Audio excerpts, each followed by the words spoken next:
Assalamualaikum warahmatullahi wabarakatuh. Perkenalkan, nama saya Muhammad Irfan Hadi dengan NIM 4182 2010 15. Saya di sini akan mengerjakan soal UTS dengan mata pelajaran generatif AI yang diberikan oleh Ibu Umi Salama. Persoalan pertama di sini ada: jelaskan artikel pada link berikut, dan jawabannya di bawah. Yang pertama yaitu paper edition is a unit karya Faswani BKK 2017, memperkenalkan transformer, arsitektur baru yang mengubah cara mesin memahami bahasa, berbeda dari model lama yang membaca kata secara brutal seperti RNN.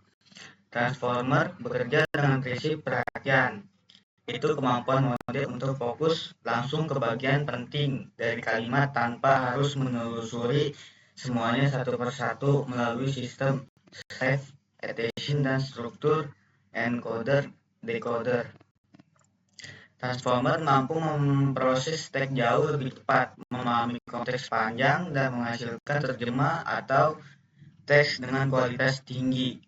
Inovasi ini menjadi fondasi lahirnya model AI modern seperti BERT, GPT, dan model generatif lain yang saat ini mendominasi dunia kecerdasan buatan AI.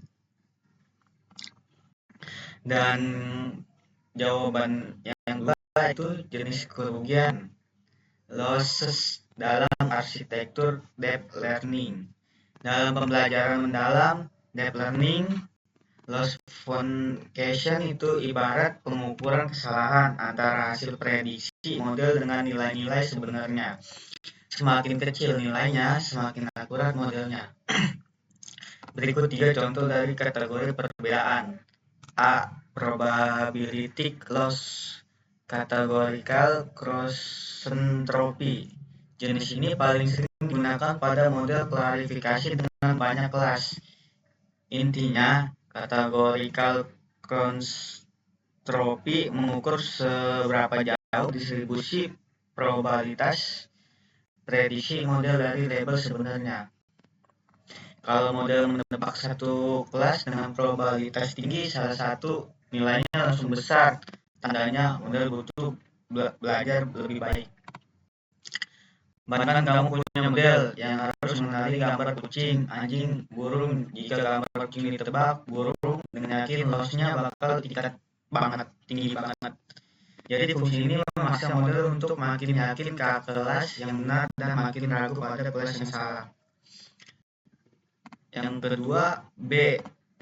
Regression losses mean squared error. Kalau tugasnya modelnya bukan klarifikasi tapi prediksi nilai numerik, yang sering dipakai adalah mean squared error. Konsepnya simpel. Dia menghitung rata kuadrat selisih antara hasil prediksi dan nilai sebenarnya. Karena kesalahan di kuadratnya, prediksi yang jauh meleset akan dihukum lebih keras. Contohnya pada model yang memprediksi harga rumah. Kalau satu tebakan salah 10 juta dan yang lain salah 1 juta, dan 10 juta bakal mempengaruhi jauh lebih besar ke total loss. Yang C, loss.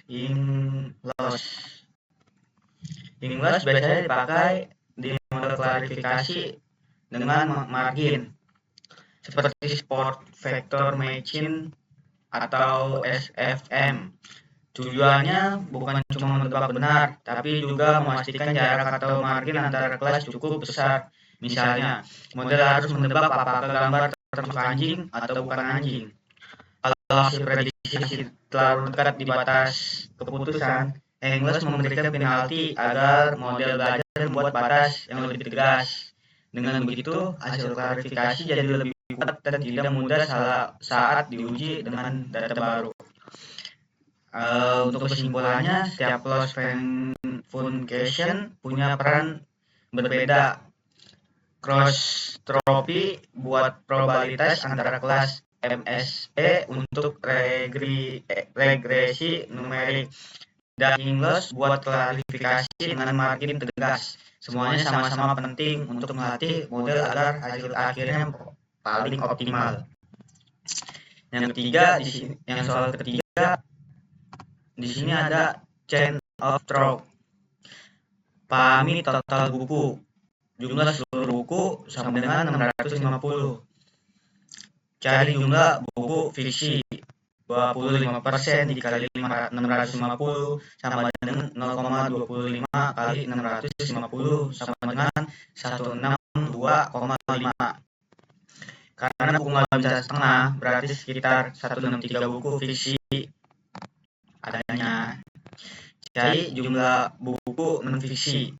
35% kali 650 sama dengan 0,35 kali 650 sama dengan 227,5 buku. Dibulatkan jadi 228 buku non fiksi. Dan hasil sisanya untuk buku pelajaran total fiksi atau total fiksi ditambah non fiksi sama dengan 163 tambah 228 sama dengan 391 buku. Jadi buku pelajaran sama dengan 650 dikurang 391 sama dengan 259 buku pelajaran. Jawaban akhirnya ya 259 eksemplar yang terjual pada buku itu.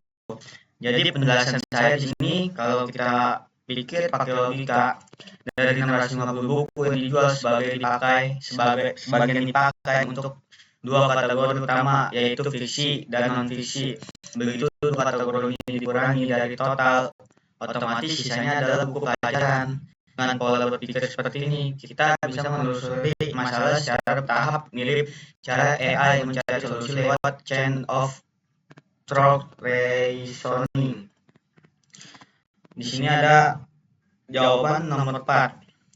Di sini ada 3 alat visualisasi data populer yang digunakan dalam dunia AI. Yang pertama ada Transboard. Transboard adalah alat visualisasi resmi milik TransFlow. Fitur-fiturnya di sini ada meliputi 1. Melihat grafik arsitektur model netral network. Yang kedua, menampilkan metrik seperti loss, equity, dan learning rate selama pelatihan. Dan yang ketiga di sini melacak distribusi bobot dan biasa di setiap lapisan. Kelebihannya terintegrasi langsung dengan TransFlow dan sangat cocok untuk memantau pelatihan model secara real time. Yang kedua di sini ada Wax dan Biases atau dengan disebut WNB. WNB berfungsi untuk melacak eksperimen AI dengan menampilkan dashboard berbasis web. Fitur utamanya yaitu logging eksperimen analis dalam buka kurung loss, akurasi, hiperparameter dan tutup kurung. Yang kedua di sini ada visualisasi performa model antar eksperimen. Yang ketiga, kolaborasi tim dan penyimpanan hasil eksperimen di cloud. Kelebihannya lebih fleksibel dan bisa digunakan di banyak framework seperti TransFlow, PyTorch, dan Crash. Di sini yang ketiga, Matplotlib atau Cibron. Library klasik ini sering dipakai untuk eksplorasi data sebelum model dilatih. Fitur-fiturnya di sini ada membuat grafik secara scatter plot, bar chart, heat map, dan histogram. Di sini juga yang kedua menampilkan distribusi data atau hasil prediksi secara detail. Kelebihannya sangat mudah di kustomisasi dan mendukung berbagai tipe visualisasi statis. Perbedaan antara ketiganya yaitu Transboard. Fungsi utamanya memantau pelatih model TransFlow. Kelebihannya integrasi langsung dengan real time. Then B fungsi utamanya yaitu login dan berkolaborasi eksperimen AI. Kelebihannya yaitu multi framework dan berbasis cloud. Matplotlib atau Cibron fungsi utamanya eksplorasi data dan visualisasi statistik. Kelebihannya di sini fleksibel, ringan, dan mudah dipakai di tahap awal analisis. Jadi ketiga alat ini saling melengkapi. Matplotlib dan Cibron kuat di tahap eksplorasi data, sedangkan Flashboard unggul di pemantauan pelatihan model, sedangkan WNB cocok untuk eksperimen besar yang melibatkan banyak anggota tim. Cukup untuk tes saya. Ini saya ucapkan wassalamualaikum warahmatullahi wabarakatuh.